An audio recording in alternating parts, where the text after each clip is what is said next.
Rows of white chairs were placed in front of Russia's embassy in The Hague on Sunday in a quiet protest by families of those who were shot down with Malaysia Airlines Flight 17, on the eve of the trial, in absentia, of 4 men accused of murder for their involvement. MH17 was downed over rebel-held territory in eastern Ukraine in July 2014, by what international investigators say was a Russian missile sent to help Moscow-backed rebels fight Ukrainian government forces. All 298 people aboard died, including 196 Dutch citizens. Russia, which has been held politically responsible by the Netherlands and Australia, denies any involvement. This is for me a very beautiful symbol for 298 people who perished.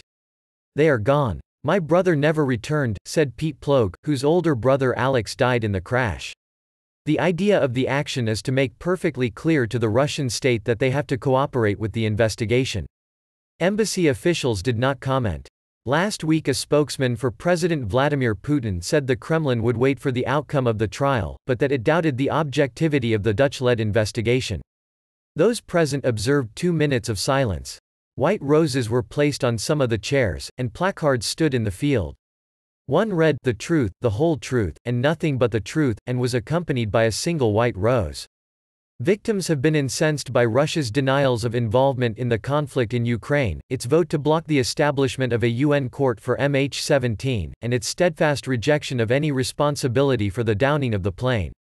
For us it's very important that the trial starts, that all the evidence will be presented, and that, in the end, an independent court will reach its verdict.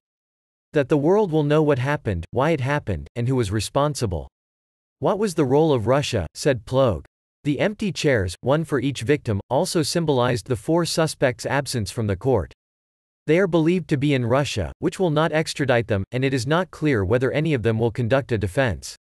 Lucy van der Kerk, who lost her aunt, said she was glad the trial was happening, but that even a verdict, likely to be years away, would not take away her family's pain. The story will never end for us, because we don't get our aunt back. Those people, they don't come back, so it will always hurt.